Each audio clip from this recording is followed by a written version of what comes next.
रामाया को उसी गांव में खुद का एक खेत होता था। उस खेत में वो फसल उगाता था और उससे आए हुए पैसों से अपना घर चलाता था।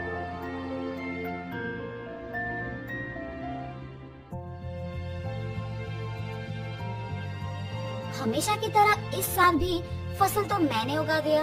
अब गर्मी की मौसम शुरू होने वाली है, जल्द ही तरबूज के बीज डालने पड़ेंगे। ऐसे सोचकर तरबूज के बीज लेके अपने खेत की ओर जाता है। अरे रे, मैं तो भूल ही गया कि इस साल गांव में पानी नहीं है। मुझे अपने खेती के लिए पानी कहीं से भी लाना होगा, वरना इस साल मैं अपना घर नहीं चला पाऊंगा। ऐसे अपने आप में सोचते हुए दुखी होता है। इतने में उसके पड़ोसी खेत का मालिक विश्वनाथ रामैया को देख उसके पास आता है। अरे रामैया, इतना क्या सोच रहे हो कि मेरा आना भी देखा नहीं तुमने? विश्वनाथ, तुम्हें तो पता है कि मैं हर साल चावल की फसल के बाद तरबूज उगाता हूँ, मगर इस साल गांव में पानी ना होने के कारण मैं तरबूज नहीं उगा सकता हूँ। मैं अपना घर कैसे चलाऊंगा? क्या तुम पानी के बारे में इतना सोच रहे हो? उसमें क्या है, इस सारे गांव में सिर्फ मेरे ही खेत में तो मोटर है। मेरे मोटर का उपयोग करके तुम हमेशा की तरह अपने खेत में तरबूज उगाओ। मैं तुम्हारा एहसान कभी नहीं भूल सकता हूँ। ऐसे कहकर उसके खेत में मौजूद मोटर के सहायता से पानी का उपयोग करके तरबूज उगाता है। कुछ ही महीनों में उसके खेत में तरबूज अच्छे उगते देख बहुत खुश होता है। हर साल से ज्यादा तो इस साल तरबूज उगे हैं, इनको बेचूंगा तो बहुत सारे पैसे मिलेंगे।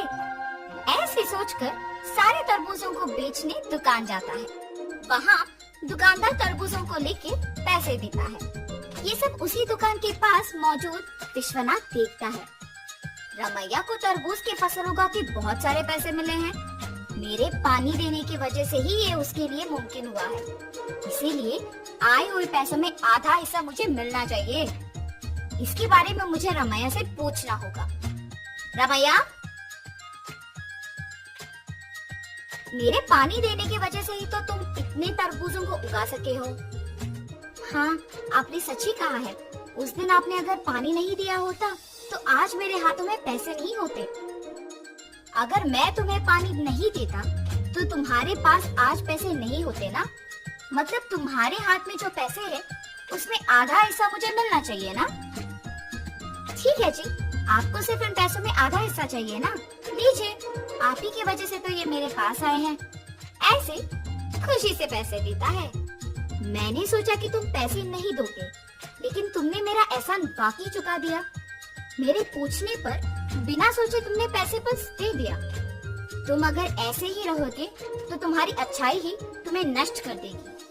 ऐसे कहकर पैसे लेके वहाँ से चले जाता है। अब मेरे पास कुछ ही पैसे बचे हैं, इनके साथ मुझे कोई व्यापार शुरू करना होगा, मगर कौन सा? ऐसे सोचते रहता है। इतने में ही बगल में उसे एक आदमी कटे हुए तरबूज एक बंडी पे बेचते हुए नजर आता है। प्यास लग रहा है, एक तरबूज का टुकड़ा खाऊंगा। उस तरबूज वाले के पास जाता है और पूछता है, बाबू, एक तरबूज का टुकड़ा मिलेगा? जी हाँ। एक तरबूज का टुकड़ा कितने का है? सिर्फ 5 रुपए है जी। एक तरबूज का टुकड़ा 5 रुपए का है? एक पूरा तरबूज तो बहुत कम पैसों में मिल जाएगा। मैं मेरे पास के सारे पैसों से तरबूज खरीदूंगा और उन्हें ऐसे टुकड़े बना के बेचूंगा।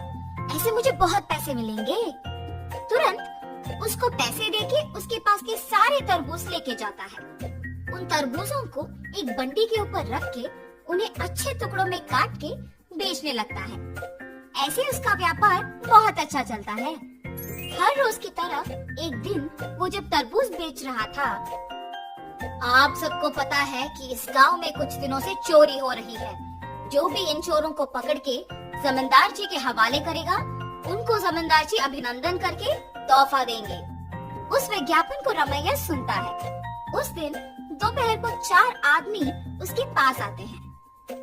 बाबू, हमें 4 तरबूज के टुकड़े दो ना। बाबू, आपको इस गांव में मैं कभी नहीं देखा। गांव में नए आए हो क्या? हाँ जी। किसके घर में रह रहे हो बाबू? पास में जान पहचान के लोग हैं तो उन्हीं के घर में है। इतने में रमैया को सुबह का विज्ञापन याद आता है। वो लोग भी हिचकिचाते हुए उसको पैसे देके जल्दबाजी में वहाँ से निकल जाते हैं। मुझे इन लोगों को देख के लग रहा है कि यही वो चोर हो सकते हैं। इनका पीछा करूंगा तो सच पता चल जाएगा, मेरा शक भी चला जाएगा। ये फैसला करके उनका पीछा करता है। उन लोगों को एक घर में घुसते हुए देखता है। खिड़की में से उन लोगों को देखते रहता है। हम लोगों पे शक आए इससे पहले हमें जमींदार के घर में चोरी करके इस गांव से बाहर निकलना होगा। मेरे सोच के अनुसार ये लोग तो चोर ही निकले हैं। तुरंत मुझे ये जमींदार को बताना होगा, वरना आज जो चोरी होगा उसका कारण तो मैं ही बन जाऊंगा। तुरंत वो वहाँ से जमींदार के पास जाता है। जमींदार साहब, जमींदार साहब। अरे क्या हुआ रमैया, यहाँ आए हो? इस गांव में हो रही चोरियों के पीछे जो लोग हैं वो मुझे पता है, यही बताने आपके पास आया हूँ मैं। इतना ही नहीं, मैं उन्हें ये कहते हुए सुना कि वो आज आपके घर में चोरी करने वाले हैं, इसीलिए तुरंत आपके पास आया हूँ। ऐसे सब कुछ जमींदार को बताता है। क्या तुम्हें पता है कि वो लोग कहाँ हैं? जी साहब, पता है। सेवकों, तुम लोग अब रामैया के साथ जाके उन चोरों को पकड़ के मेरे पास लाओ। जी प्रभु। जमींदार के आज्ञा के अनुसार सेवक उन चोरों के घर जाके उनको पकड़ के जमींदार के पास लेके आते हैं। उन चोरों को पकड़ने के लिए गांव वालों के सामने रमैया का अभिनंदन किया जाता है और जमींदार उनके वचन के अनुसार उनके जायदाद में एक हिस्सा उसको देते हैं। तुम्हारे अच्छाई की वजह से ही तुम उनके जायदाद में एक हिस्सा पाए हो।